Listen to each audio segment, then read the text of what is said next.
Assalamu alaikum dear students and dear viewers. Welcome back to education classes, and the video is meant for class 11th students of education. And our today's topic हम कल भी discuss कर रहे थे problems regarding qualitative improvement for organization of primary or elementary education and its solution. तो कल हमने 4-5 points discuss किए। आज हम 2-4 पॉइंट्स इसमें और रह गए थे, वो आज हम डिस्कस करेंगे। तो कल हमने डिस्कस किया इसकी जो प्रॉब्लम्स है दैट इज़ नैरो ऑब्जेक्टिव्स, उसकी सोल्यूशन भी हमने बताया था, broadening the objectives. Number 2 problem जो हमने डिस्कस की थी that is problem of curriculum, फिर उसकी सजेशन क्या थी, रिफॉर्म्स इन करिकुलम। इसी तरह number 3 problem is of adequate methods of teaching, इसी तरह लेक ऑफ एंसिलरी सर्विस। तो नंबर 5वीं जो प्रॉब्लम थी दैट्स प्रॉब्लम कंसर्निंग टीचर्स।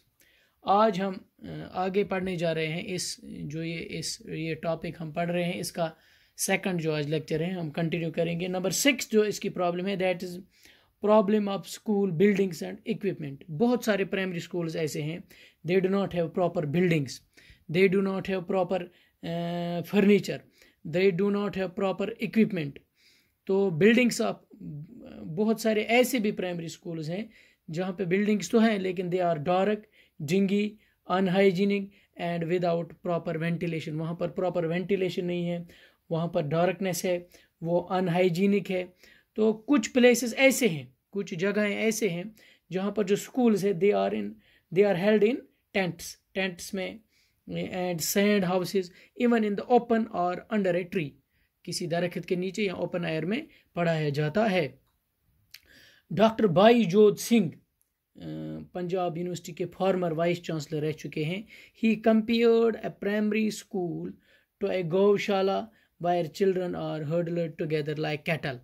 वो कहते हैं जहाँ पे ये एग्जल इंश्योर था निबर के ओपन एयरस में या उस जगह पे जो जगह सूटेबल नहीं होगी पढ़ाने के लिए, तो उस जगह को उसने कंपेयर किया है, उस प्राइमरी स्कूल को कंपेयर किया है उसने गौशाला से। डॉक्टर भाई जोध सिंह वो former vice chancellor Punjab university रह चुके हैं। वो कहते हैं कि a primary school he compared a primary school to a goshala where children are herded together like cattle. A number of schools, particularly in villages and backward areas, are without necessary furniture or matting. उनमें कोई suitable infrastructure नहीं है, furniture नहीं है, matting नहीं है, बच्चों को बैठने के लिए अच्छी तरह जगह नहीं है, and they are without chalk board. तो ये एक मेन प्रॉब्लम है हमारे स्कूल्स में जब हम प्राइमरी स्कूल्स की बात करते हैं। तो इसके लिए सजेशंस क्या है? Number 1 is to set up school building corporation. It is suggested that a state school building corporation should be immediately set up in each state under the DPI. It should undertake not only the construction of school buildings but also look after their maintenance. Number 2 is contribution from local people. ये एक rule है, as a rule जब हम बात करते हैं the local people should be required to contribute 50% of the cost of the school buildings. लेकिन जब हम बात करेंगे लोकल पीपल की, तो जो शेड्यूल ट्राइब से बिलोंग करते हैं लोग, जो शेड्यूल कास्ट से बिलोंग करते हैं, वो लोग कंट्रीब्यूट नहीं कर सकते हैं, उनके पास उतना पैसा ही नहीं होता है कि वो स्कूल बिल्डिंग्स के लिए 50% ऑफ कॉस्ट कंट्रीब्यूट करें। तो यहाँ पे क्या है, it is therefore suggested that 50% contribution in these areas should come from the government. The maintenance charges of the primary school buildings should also be paid by the state government. ये एक suggestion. Number 3 जो है suggestion that is shift system, जैसा बाकी मुल्कों में हो रहा है in the view of shortage of teachers. क्योंकि आप लोगों को पता है, आप देख रहे हैं कि हमारे जो प्राइमरी स्कूल्स हैं वहाँ पे स्टाफ एडुकेट स्टाफ मौजूद नहीं है, शॉर्टेज ऑफ स्टाफ है। तो क्या होना चाहिए, it is desirable that the shift system be adopted in India as it is done in other countries like Japan, like Germany, like United States, like China, like Australia and like Denmark. In countries में shift system का काम, जो ये shift system है ये हो रहा है। In deciding school hours seasons and facilities of guardians and teachers should be taken into consideration. Number 4th जो suggestion है, that is utilization or various places of community. My dear students, the work of compulsory education should not be postponed simply because schools cannot be built. If the children have to be educated, they can be imparted education in temples. हम temples में भी education provide कर सकते हैं, हम mosques में भी education provide कर सकते हैं, हम charitable institutions हैं, inns हैं, या any other proper place, इन जगहों पे भी हम बच्चों को education impart कर सकते हैं. श्री DM देसाई कहते हैं, उन्होंने अपनी किताब में ये कोट किया है कि प्राइमरी एजुकेशन इन इंडिया, उसने एक किताब लिखी है, उस किताब का नाम है primary education in India. He states that at the time of lack of schools in England, जिस वक्त इंग्लैंड में स्कूल्स नहीं बने थे या लैक ऑफ स्कूल्स थे, उस वक्त क्या था वहाँ, children wire imported education beneath the railway bridges, यानी रेलवे ब्रिजेस जो है उनके नीचे बच्चों को पढ़ाया जाता था. It is therefore suggested that instead of concentrating attention to the buildings of schools, our aim should also be to educate Indians so as to turn them into good and able citizens. हमारा M ये होना चाहिए कि बच्चों को एक अच्छी education provide कर सके ताकि वो फ्यूचर के लिए एक गुड सिटीजन्स बने. मौलाना अब्दुल आज़ाद लिखते हैं, he remarked that our attention must be diverted from construction school buildings to better teachers and better teaching. Dear students, we should appeal to villagers that if we supply them with the raw material, they should build school houses of the same pattern as the houses in which they live. Number 5th जो suggestion है, that is open air schools. At certain places where the number of students is small, we should start open air school. जहाँ पे बहुत सारे, जहाँ पे कम तादाद है बच्चों की, वो एरियाज़ वहाँ पे हम स्टार्ट कर सकते हैं ओपन एयर स्कूल्स. तो ये थी 6th problem and its suggestions. Number 7th जो प्रॉब्लम है, that is problem of faulty administration. ये देखा गया है कि प्राइमरी स्कूल जो है, they suffer due to the faulty administration. In the most of the states of India, the responsibility of primary education is on local bodies, that is on the municipalities and district boards. These boards generally fail in expanding compulsory education as there is lack of working capacity, there is lack of interest and money in the institutions. They are empowered to impose local taxes to meet the expenditure to be incurred on education, but the members of these institutions hesitate to take any such step as may endanger their votes in the next elections.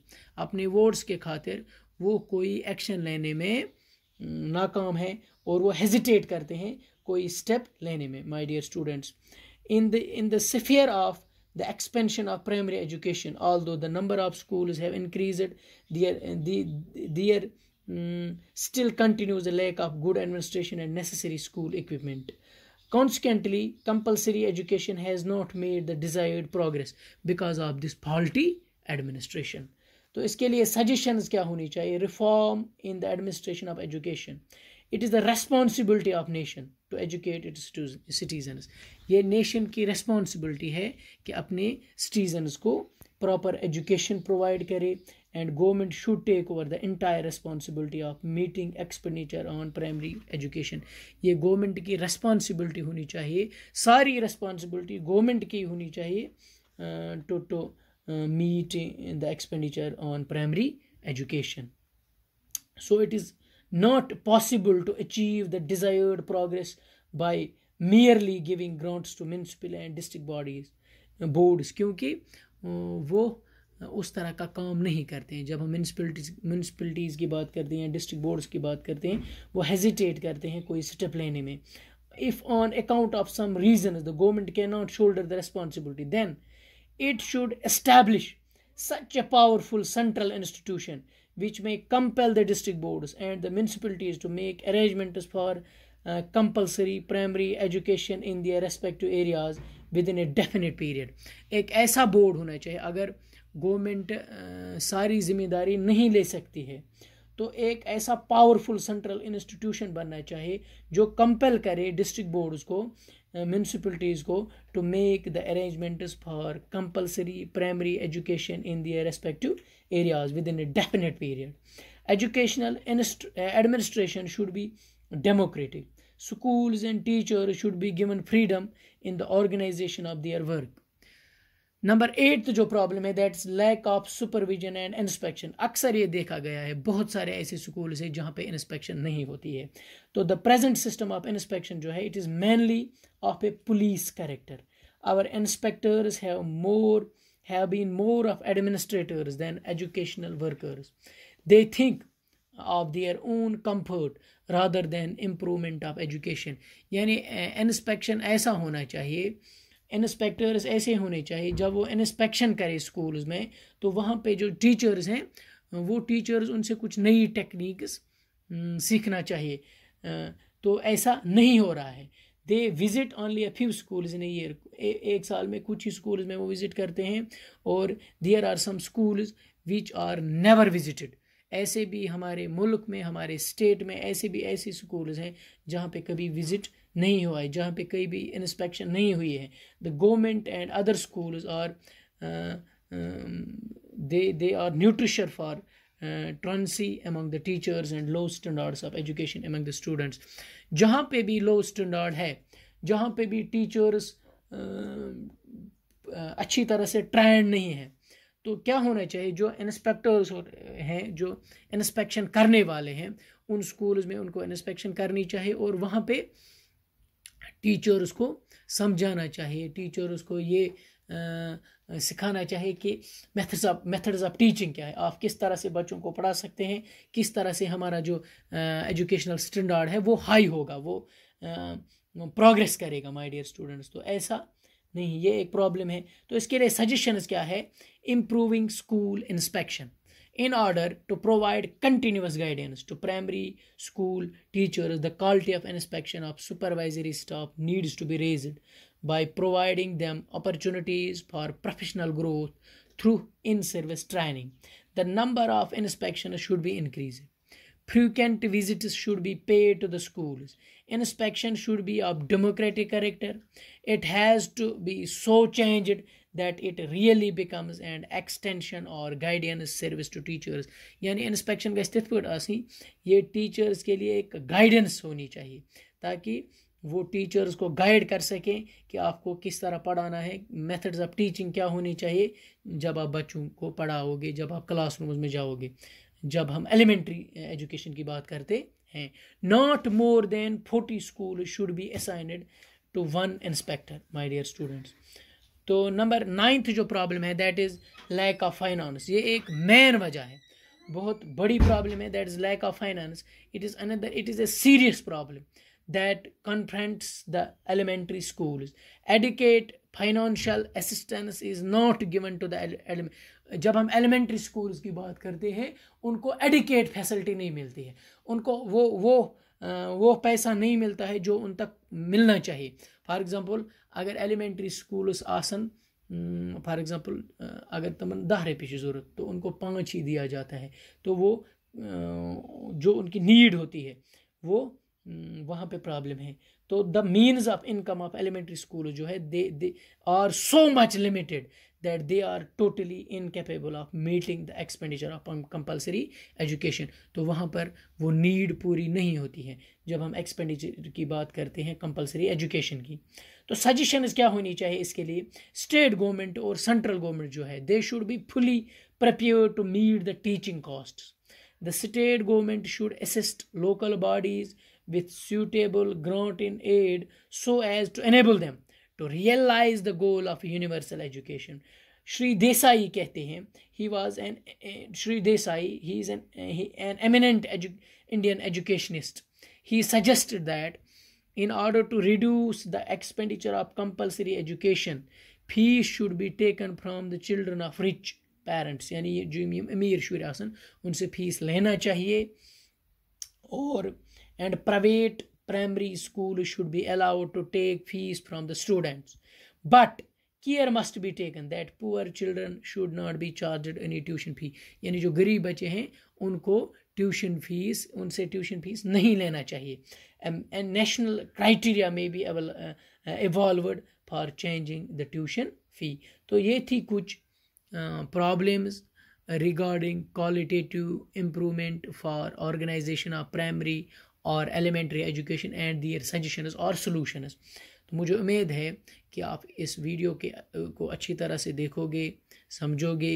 किताबों में भी आप पढ़ सकते हो. अगर कहीं पे कोई कन्फ्यूजन है तो नीचे कमेंट कीजिएगा, उस कन्फ्यूजन को हम दूर करने की कोशिश करेंगे. Thanks very much.